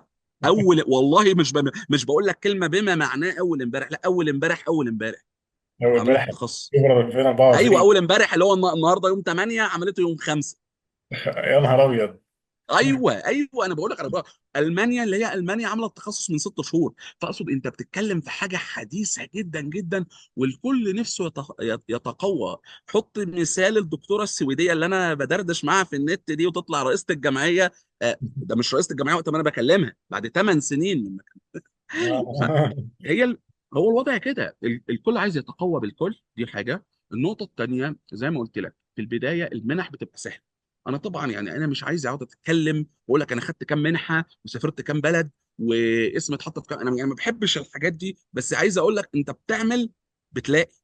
الدكتور تامر نشر 3 ابحاث عن تاريخ طب الطوارئ سنه 2013، الثلاثه ماركه مسجله، اي حد بينشر بياخد من الثلاثه دول، وده نشرهم سنه كام؟ 2013. انت متخيل؟ فبقول لك هي كل حاجه، وبعدين برضه مش بسهوله.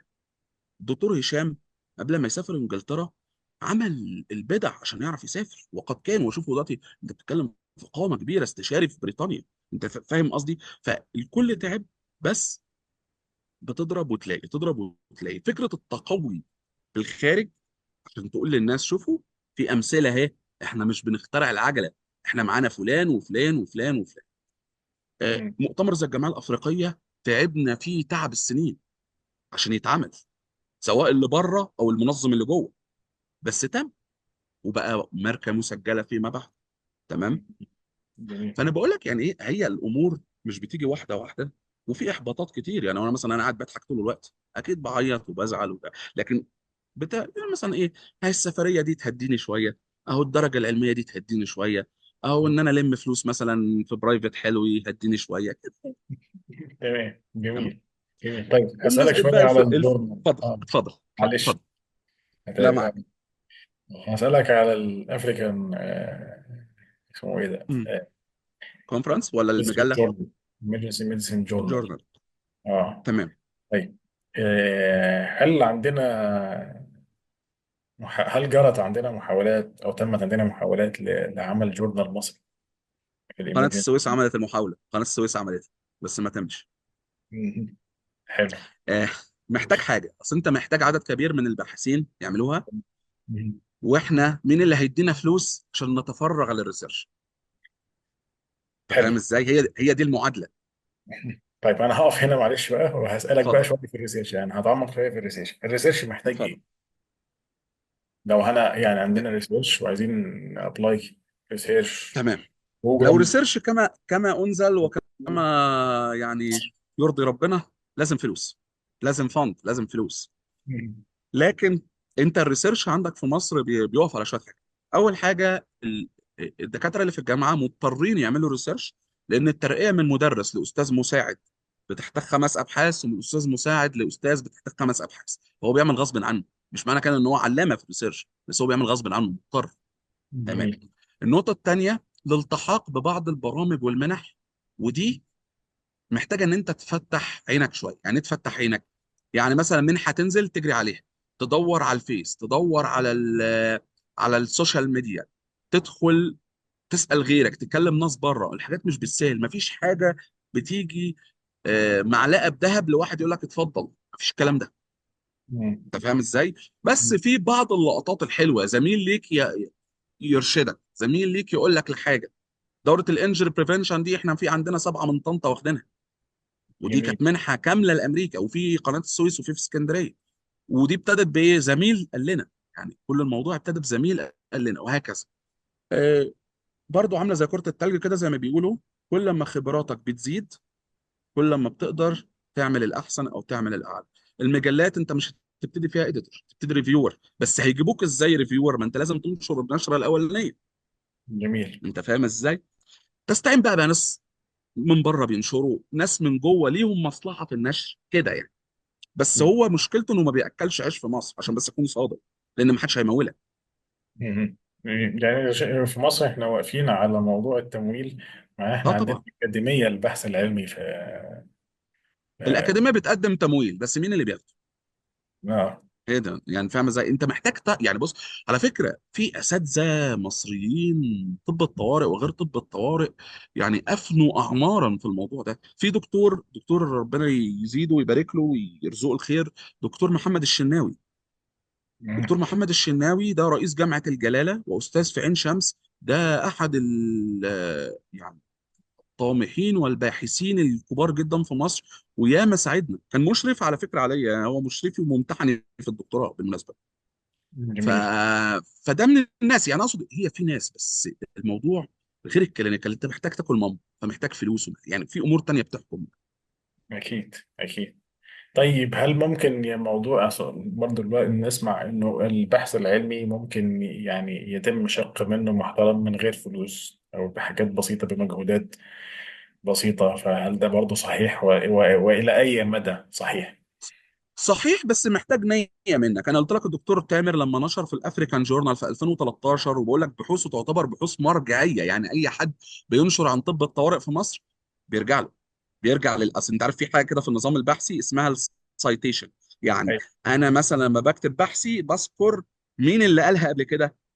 جميل. فهو بحوث مرجعية هو كان ناشرها ببلاش يعني، بس التوقيت اللي نشر فيه كان هو اول واحد يعمل كده. فالموضوع محتاج نية علمية، وفايدة، وبرضه هدف. يعني انت هتنشر ليه؟ عشان ايه؟ مثلا في تقرير سنوي بيصدر عن الامريكان كولج اوف ايمرجنسي ميديسن. التقرير السنوي ده مش سنوي يا ربي، هو كل سنتين او 3 سنين. كان في واحد في 12 في 2015 2019 كان ليا الشرف ان انا اشتركت فيه، وفي واحد 12 في 23. تمام. مم. 23 ده احد المشاركين في النشر فيه الدكتور محمد علي. انتوا تعرفوه الدكتور محمد، من الناس المشهوره في الطوارئ. دكتور، انا بس عايز افتكر اللقب، بس هو الدكتور محمد علي. الدكتور محمد علي يعتبر ممثل الجمعيه الامريكيه في مصر، وده موجود في مصر. الدكتور محمد كان ماسك كذا مستشفى في مصر قبل كده يعني. ف... فده وارد، بس هي عايزه بس نيه، وان انت تكون متابع اول باول. مم.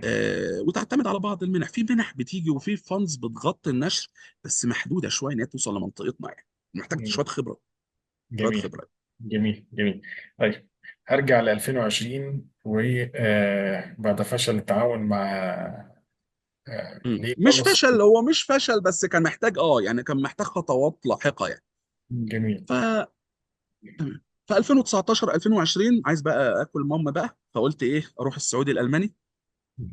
وكنت بفكر في كذا مستشفى، يعني في مستشفى الجوي، في مستشفى مش عارف ايه، في حاجات مشهورة، بس ايه كان الأقرب ليا السعودي الألماني، لوجود الدكتور شريف الفيومي، أحد القامات في الطوارئ، الناس المحترمة وطيبة الذكر دائما يعني. قعدت فترة، وبعدين مسكت المدير قيمة 8 شهور أو 9 شهور، وبعدين تخليت عنها طوعية لظروف السفر المتكرر. كان في الوقت ده بقى سومو سكول ابتدينا كل أسبوعين نسافر في بلد شكل. فايه فانا قلت ايه اسافر احسن. دي حاجه. النقطه الثانيه، انا عجبني نظام الاداره.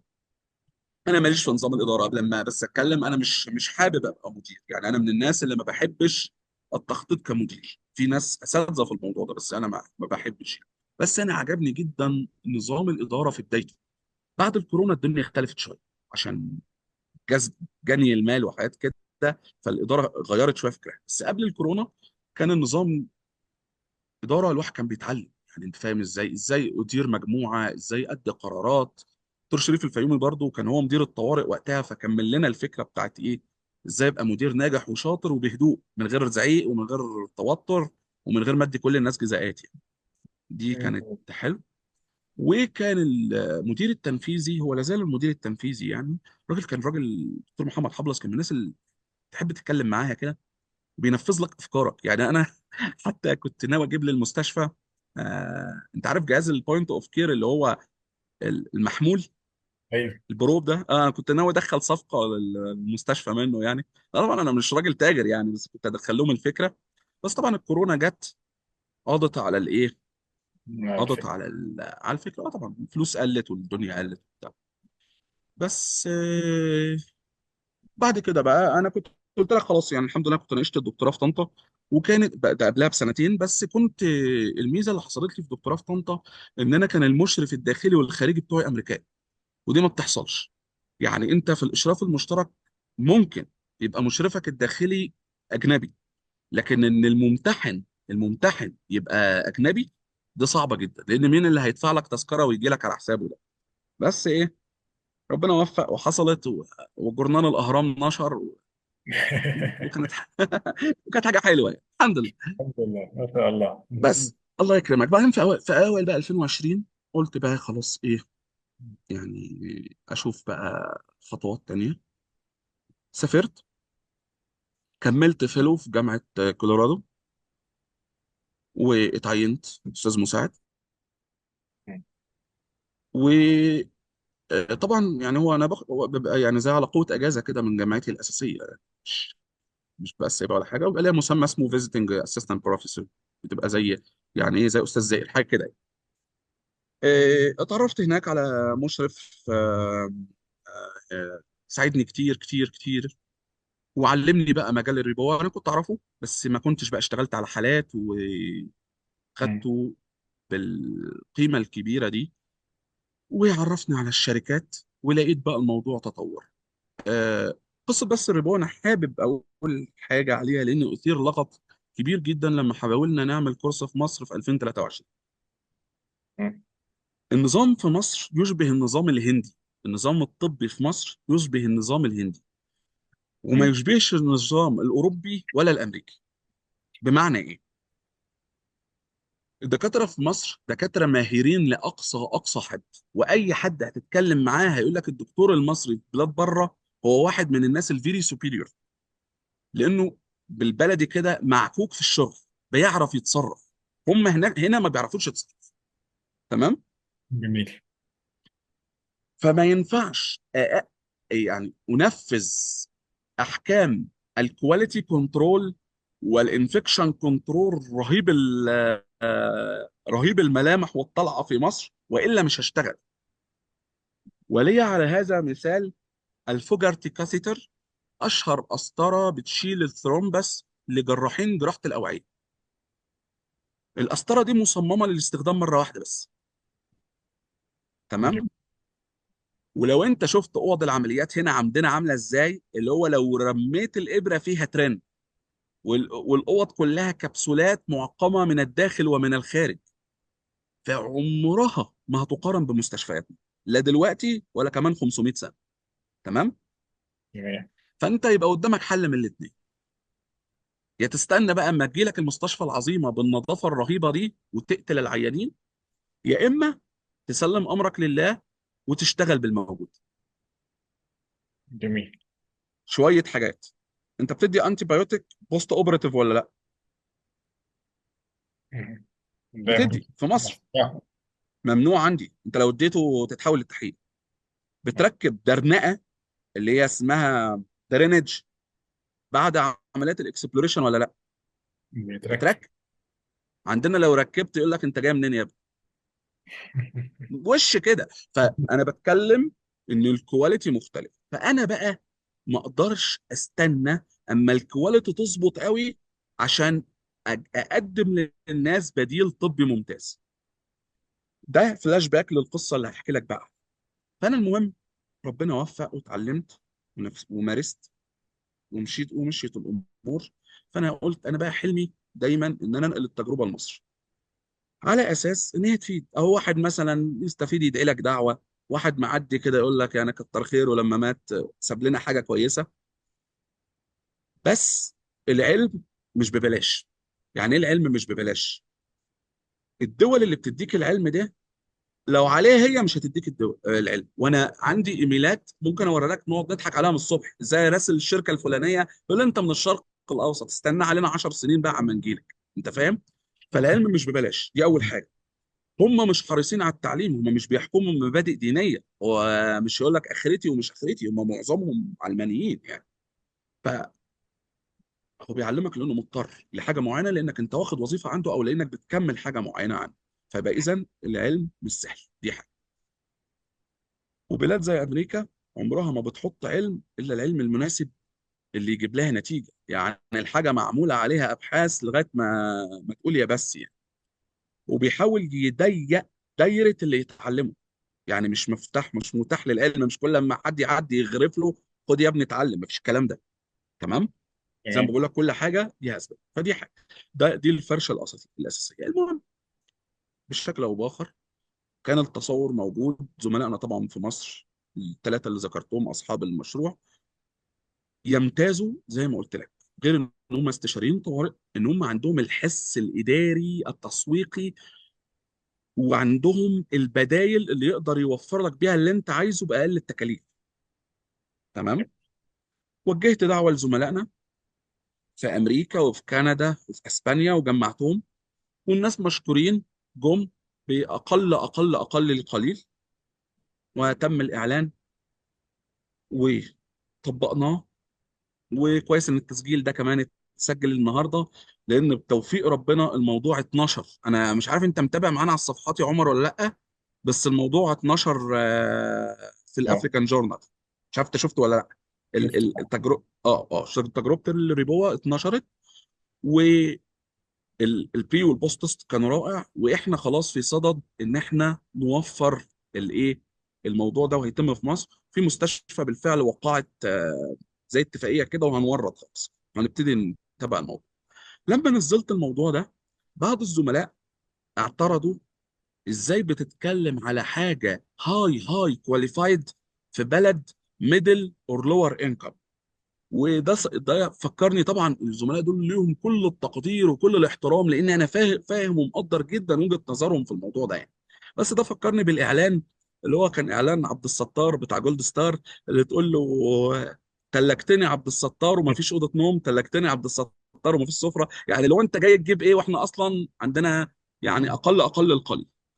فزي ما قلت لك، الموضوع بدء ذي بدء، ان احنا بنطبق اسلوب الهند في التعلم، اللي هو اتعلم التقنيه واتعلم الادوات، ومش لازم البرفكشنزم في التطبيق، والا عمري ما هطبقه. النقطه الثانيه، انت بتتكلم بتقنيه بتيكوال الثوراكوتومي. مين فينا في مصر بيعرف يعمل ثوراكوتومي؟ ولا مين مسموح له اصلا انه يعمل ثوراكوتومي او يفتح اوضه العمليات؟ او هيكلف كام؟ طب القسطره غاليه. الحاجات اللي بتيجي الميدل ايست مش رقم واحد، ادي اول حاجه. نمره اتنين، انت بتنشر حاجه، فانا الشركات نفسها تبعمل نفسها تسوق. ومصر بلد مش قليله، ما تفتكرش ان مصر عشان فقيره ان هي مش قبله للعلم. ده القصر العيني ده قصه وحكايه، يعني انت فاهم ازاي. فدي نقطه. النقطه الثالثه، هو انا هستخدمها وان يوز. شوف الفوجرتي، انا بديك المثال المشابه. الفوجرتي دي، ده احنا بنطلع عينها لغايه ما تقول انا بصت. تطلع لنا كده تقول لنا كده: ارحموني انا بصت. ليه؟ ما اقدرش اطبق الهاي كواليتي والا مش هشتغل. تمام. بص بقى، كم واحد مع العلم ده؟ كم واحد طبق؟ احنا في مصر محتاج بس اللي يديك التريجر. تعال شوف في الكورس الدكتور احمد السنوسي كان بيشتغل احسن مننا. يعني احنا اللي واخدين العلم، الدكتور احمد السنوسي بس شاف التكنيك، هو والدكتور شريف العبد والدكتور محمد نصر والبنات، يعني انا كمان اذكرهم واحده واحده. تعالى شوفهم، والله كانوا بيستخدموا احسن مننا. ليه؟ انت محتاج بس اللي يديك يقول لك يلا ابتدي. دكتور ماجد الورائي شوف كان بيشتغل ازاي. محتاج بس تقول لك اللي يبتدي. لكن هنقعد بقى نحجب العلم وكل واحد بقى يعمل فيها العظيم اللي ما حصلش، اللهم ان احنا مش هنتعلم. دي حاجه. طب ايه حوار بقى بريطانيا واليو كي؟ دي معايير مختلفه، معايير في اختيار العيان ومين اللي بيشتغل واتدرب قد ايه وبيطبق قد ايه. وبعدين بقى احنا مش هنقعد سجال، لان انا نفسي نشرت بيبر ردا على الموضوع ده. روزانا واندريس كليمنت ردوا على الموضوع ده. ثانيا، انا بس هقول لك كلمه واحده: اكتب ظافر قاسم، زاف ZAFF قاسم QASIM على محرك البحث، وشوف هيطلع لك كم بحث منشور عن الربوة بس. والراجل ده أستاذ مشارك، يعني أعلى من أستاذ مساعد في جامعة بنسلفانيا. جامعة بنسلفانيا حاجة اسمها رابطة اللبلاب، هم 7 جامعات أعلى جامعات في أمريكا، بنسلفانيا دي واحدة منهم. يعني مش أي حد يدخلها يعني. فأنت مش بتتكلم في حاجة لسه هنناقشها. بس أنا متفاهم الزملاء بيتكلم: يا عم طب علمهم يعملوا ستيتش مثلا، يقول لي كده، او علمهم مثلا يعملوا حاجه. في شعار عندنا في الجامعه، ولو انه شعار مش ديني شويه، بس بيقول لك ايه: no one should bleed to death.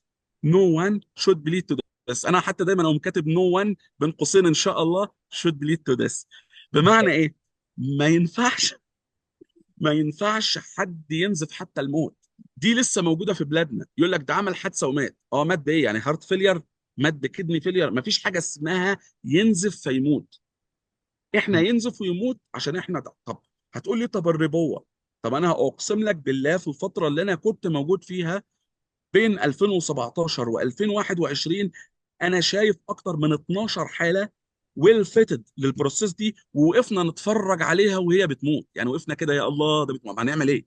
الدم والديت، فلويد والديت، هتعمل ايه؟ واقف كده بتتفرج. بس ليها حل. فاللي اقصده، نقل العلم ده شيء جميل، والاجمل الخلطه.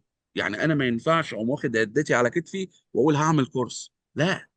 طب انت عارف التذاكر جت بكام؟ عارف الناس دي جت ازاي؟ ده الكورس لو كان اتعمل بالتكلفه بقى اللي هي ابتدى كان عدى ال 10000 دولار. هنعملها ازاي دي؟ مين اللي معاه 10000 دولار يقول لك يا عم علم مين اللي هتدفعني فيه بقى؟ يا عم سيبني يا عم اكل عيش. فاللي اقصده ايه، انت محتاج خلطه، والخلطه دي في ناس مبدعين فيها، كل واحد ليه مجاله اللي ما حدش يقدر يزايد عليه فيه. تمام. جميل. بس المهم، خلصنا الموضوع ده، ابتديت بقى اتعلم سنه 2003 22 23 من زميله ليا، هي استاذ مساعد في جامعه البرت براون. هي ادت كورس في مصر، كتر خيرها يعني، ادت كورس في مصر عن الالترا ساوند في الاوبستاتريك. ازاي بقى ان احنا نجيب مانيكان، ما انا مش هجيب لك واحده حامل تعمل عليها الاكزامينيشن مباشره يعني. ازاي ان احنا نجيب مانيكان تعرف بيه تعمل اكزامينيشن لواحده جايه لك في الطوارئ حامل ومعاها حاجه تانيه. اكيد مش هتعمل لها عرض نساء، لازم انت تبقى يعني ايه، ويل ويل بريبير.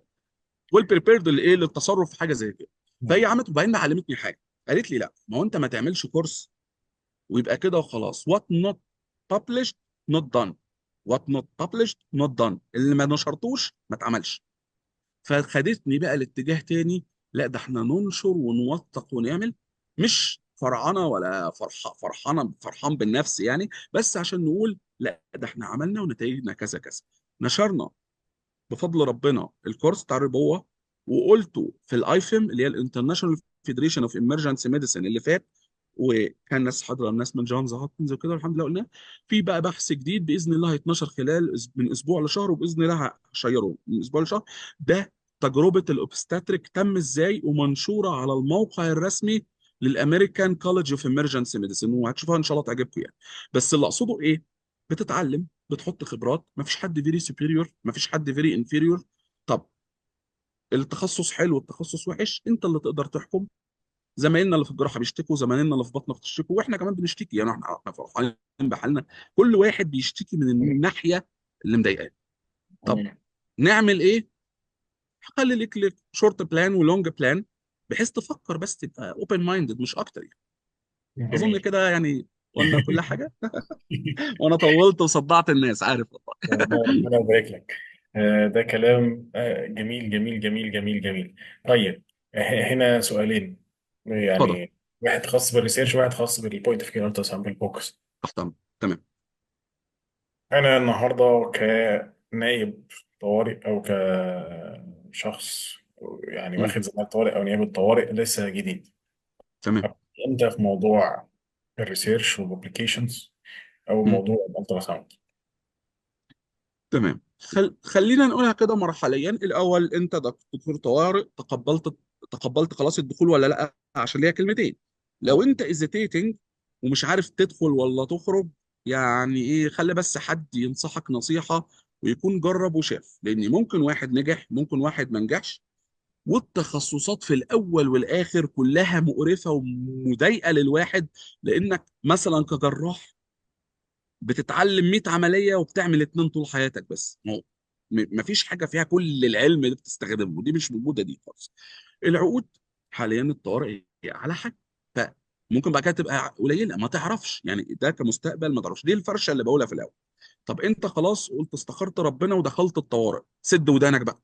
ما هو عشان مش كل واحد يقول لك كلمه ايه. في ناس خدت تخصص عجبها، وفي ناس خدت تخصص وكان يعني جحيم عليها، ما ده موجود وفي كل التخصصات والله، مش حاجه واحده يعني. خلاص دخلت، سد ودانك بقى، قول ايه، انا خلاص هشرب كاس المر لنهايته. تاخد بقى الشربة لايه، لنهايتها.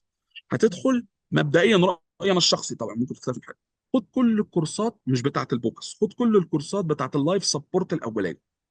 خد لو هتاخد يوروبيان، عندك البيدياتريك وعندك الادفانسد وعندك الاي تي سي اللي هي التروما. لو امريكان هتاخد الاي سي ال اس، وهتاخد البيدياتريك بتاعها، وتاخد الاي تي ال اس. اسست نفسك، ابتدي شوف المستشفى بتاعتك بتقدم ايه. آه، في مستشفيات مشهوره، يعني انا بحب جدا مستشفى البنك الاهلي، انا بستريح لها قوي يعني. انا قعدت فيها سنه، بس يعني ايه بحبها بصراحه. في مستشفيات تانية، دار الفؤاد، في اللي هي دار الحكمه، مش عارف يعني مسميات ام المصريين، في حاجات كده يعني. بتاخد وتاسس نفسك، تقرا وتشوف انت ناقص لك ايه. لو عندك سينيور يعلمك هو هيبقى عارف، لو مش السينيور ده مش موجود، انت اعمل لنفسك شيك ليست كده، النهارده هتعلم كذا، النهارده كذا. وفكرك ان انا اول كونشس سيديشن عملته في حياتي انا والدكتور عمرو الحسني في مستشفى البنك الاهلي بعد ما بقيت اخصائي، مش وانا نايم. انت طبعا حظك بقى احسن مني بقى، انت تتعلم ايه من الاول. هتجمع وانت صغير، كل 5 دقايق هيجي لك شيطان في ودانك كده يقول لك هو انا هبقى اعمل ايه؟ لا يا حبيبي، انت في زمايلك بره بتاع وشغالين وبيجيبوا فلوس اكتر من اي حد، سواء بره مصر او جوه مصر. انا وقت ما كنت بفكر كان اخر الشفت ابو 90 جنيه ايه في ال 24. فدي حاجه. ظبطت نفسك. شوف بقى الدرجه العلميه، احنا بلدنا بلد شهادات، يعني انت عظيم علم كلينيكال ولا يسوى حاجه، لازم شهاده. شوف زماله الاحسن، الاكثر تنظيما، والاعلى من حيث لان الزماله اعلى من الماستر، وتساوي الدكتوراه حاليا يعني. في الجامعه انت خلاص مضطر هتاخد الماستر، او لو هتكمل هتاخد دكتوراه، لو مش هتكمل ماستر، وممكن زماله تختصر لك سنتين على ما أعتقد. تمام. جميل. خلصنا دي.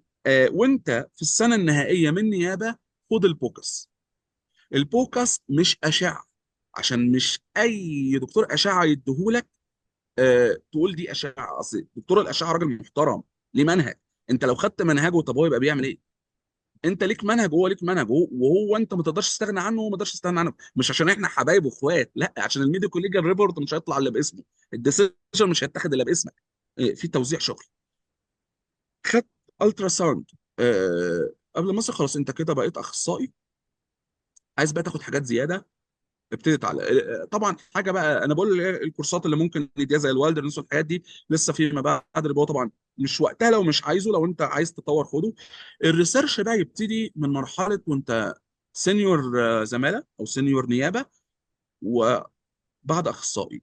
عندك استعداد ولا ما عندكش؟ عندك استعداد، ابتدي اي حاجه شفتها في حياتك اكتبها وانشرها كحاله. النشر مش اوله بيبر، يعني مش اول ما بتنشر بيبر كامله، البيبر كامله دي موضوع تاني خالص. انت بتنشر ابستراكت. يعني ايه ابستراكت؟ تيجي كده على اي مؤتمر من مؤتمراتنا احنا، بلاش المؤتمرات اللي بره عشان ايه بيبقى ليهم تحكيم صعب. تيجي على المؤتمر المصري، المؤتمر الافريقي، دكتور هشام يعمل يوم علمي في نشر، وكان عامل دكتور هشام كان عامل يوم علمي في نشر رهيب يعني. تقوم انت ايه كاتب مثلا ايه، انا شفت الحاله الفلانيه، انا عملت كذا، حصل كذا، هتلاقي ايه، حد يعدل لك، حد بتاع، لغايه ما تقوم ناشر. انا حصل معايا موقف بالنسبه لموضوع الحالات، هحكيه في عجاله بدون تطويل عشان اوريك ازاي ممكن تنشر حاله. كنت في السعودي الالماني، جات لنا حاله بيشنت في اكسيدنت، في تروما، RTA رود ترافيك اكسيدنت، وعنده شيست بين رهيب. عملوا له اكس راي، الاكس راي ده كان نورمال. كنت انا بقى لسه بقى فرحان بنفسي وماسك جهاز السونار، بصيت عليه لقيته نيوموثوركس. طبعا مم. انا مش هحط شيست تيوب لان في جراحه قلب وصدر في المستشفى. كلمت جراحه القلب والصدر، قلت له ده نيوموثوركس. قال لي عرفت منين ان شاء الله؟ قلت له عملت لها الترا ساوند. قال لي ايه ده وفي حاجه كده؟ قلت له اه. قال لي بس انا مش هاخد بيها. قلت له انا بصراحه ضميري برضه بينقح عليا، يعني انا ما ينفعش اسيب العيان وهو نيوموثوركس. قال لي يا عم والله ما نيوموثوركس. قلت له يا عم انا، ما انت لك ايه، خدوا عيني شوفوا بيها، لو انت شايف اللي انا شايفه ما كنتش قلت كده. قال لي خلاص نروح للاستشاري. الناس محترمه في الوقت اللي انا كنت فيه، وهم متخصصين ولا زالوا يعني، ناس محترمه جدا، واللي هم مش بيقعد يعلي عليك، هو نفسه مصلحه العيان. راح الاستشاري قال لي بص انا هعمل لها CT، بس المستشفى دي غاليه، يعني لو الCT ده طلع فري تدفع انت حسابه. قلت له ماشي. عمل الCT، الCT طلع نيوموثوركس. خلي بالك في الريسيرش بقى، الالترا ساوند سنسيتيف للنيوموثوركس اكتر بكتير جدا من الاكس راي. أكيد. طلع نيوموثوركس وتركب له شوست تيوب والعين اتحجز. وطبعا رئيس القسم كان لاخر لحظه بيقول لي ايه اللي انت بتقوله ده؟ مم. نخلص من الموضوع ده في ايه؟ انا ما اقدرش اتحداه واقول له انا صح وانت غلط، لسبب البروتوكول اللي في المستشفى ما فيهوش الترا ساوند اصلا. انت بتimplement واحده بواحده، بالعلاقات، بالحب، بالطريقه، لغايه ما الناس تاخد ويبقى بروتوكول متعارف عليه. لكن انا هقول له والله، اقول لي يا عم طلع لي من جايد لاينز بتاعتك، مش موجوده. فاهم الفرق؟ يعني مش معنى ان انا عندي العلم ان انا اقدر انفذ، لا، ده الموضوع بياخد ايه، خطوات. فدي ممكن تتنشر، وانا بالفعل قلتها في مؤتمر يعني. تقدر تنشرها طبعا، مش هتحط بقى اسم المستشفيات بس، يعني ايه، بتصيغها. فدي كبدايه. نجحت في موضوع الابستراكت، ابتدي اكتب بيبر. في ناس رهيبه جدا جدا في مصر، والله مصر مليانه كفاءات، بيعرفوا بيكتبوا البيبر واحسن من اي حد تاني. ابتدي يشوفوا بيكتب ازاي ويحط ازاي. هتنشر، جميل، نشرت واحد، انشر اتنين، انشر تلاته، زود الريكورد بتاعك، ما تقفش. تمام. طب هياكلك عيش؟ لا، هو بيفرحك يعني، هو مش هياكلك عيش دلوقتي بس هو بيفرحك شويه بس. تمام. تمام. يعني خلينا اقول يعني نبتدي بالالترا ساوند في في النص الثاني من النيابه او من الزماله، اه، لما لما يكون عندك معلومات شويه، لما يجيب لك شويه towards معلومات. السينيور ييرز اكتر. ونفس الكلام في الريسيرش، والاثنين محتاجين نفس، ومحتاجين، وبالذات الريسيرش محتاج نفس طويل ونية مم. وعزيمة متواصلة يعني زي ما وفلوس بيقولوا. كتير بس. الكلينيكال لا غنى عن البوينت اوف كير الترا ساوند. يعني ما تقولش البوينت اوف كير الترا ساوند لما يجيب فلوس، هو الريسيرش لما يجيب فلوس، لكن البوينت اوف كير لا غنى عنه. وده بقى حاجه بتحل كل حاجه. احنا انا بس مش عايزه، احنا ما بنشتغلش حاجه بهين دلوقتي بايدينا. الانترافينوس ما بنعملوش بلايند، مش حاجه بلايند دوت خالص. ولو عملتها بلايند وحصل كومبليكيشن هتشيل الميديكو ليجل ده بره. مم. فيعني دي مش حاجه لسه هنتناقش تدخل ولا ما تدخلش. ماشي. ايه تاني؟ جميل جميل. أنا طولت عليك معلش. انا اللي بس طولت عليك، انا لا اسف. والله يا باشا خالص، بالعكس ربنا يبارك لك. عايز أختم بسؤال كده أحب أختم بيه. اتفضل. يعني بت...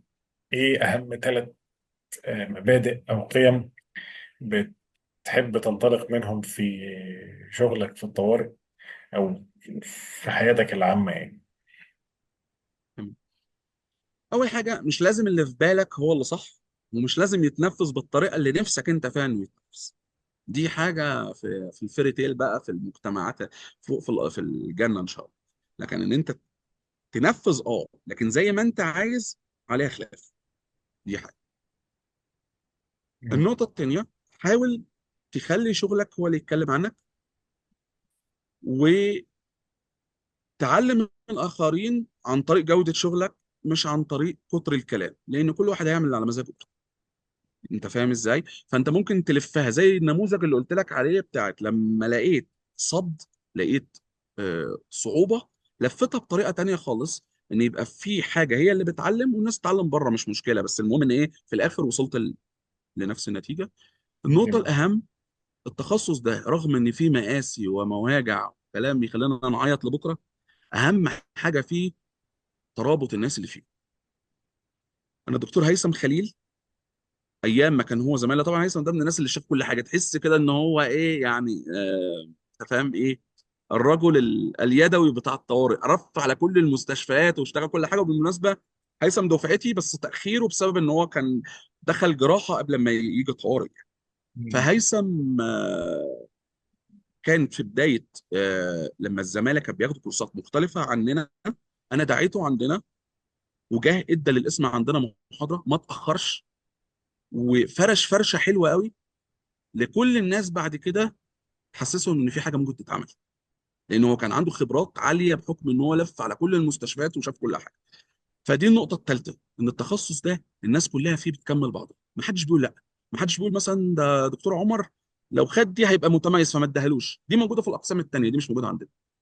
ده تلاقي من كله، من استراليا بيساعد، من كندا بيساعد، مصر بيساعد، كله بيساعد. فدي اجمل بقى ما في التخصص، على قد ما هو تخصص حزين وكل 5 دقايق تقول إيه اللي انا عملته في نفسي ده، على قد ما زمايلك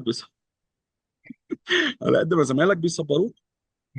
والمستقبل باذن الله، ما حدش عارف بكره ممكن يحصل ايه. هو لغايه دلوقتي الدنيا كويسه، بس يعني كخارج وفلوس وبتاع، ما حدش عارف يعمل ايه. ممكن اي حاجه تتغير. المهم انت بس شوف هدفك وشوف انت عايز ايه، وبلاش كتر لوم النفس، ده ما بيأديش لحاجه في الاخر بصراحه. فدي الثلاث حاجات اللي ممكن اقول لك ان طلعت. جميل، ربنا يبارك لك يا رب. انا شكرا احفظك. جزيلا لوقتك. ويعني مش عايز اطول اكتر من كده عشان حاسس ان هي هتمطر عندك دلوقتي. بصراحه بصراحه ان وان شاء الله نتقابل قريبا على خير ان شاء الله. شاء ربنا الله. كتر الف خيرك، وبشكرك مره تانية، وبشكر كل مستمعينك، وبقول لك بجد في الفكره اللي انت عملتها دي يا رب تدوم، وهتكتب في ميزان حسناتك كخبرات للمتعثرين والحزانه، واللي بيفكروا في بكره ان شاء الله خير باذن الله. ربنا يبارك لك يا رب، تسلم، ربنا يكرمك. شكرا جزيلا، شكرا.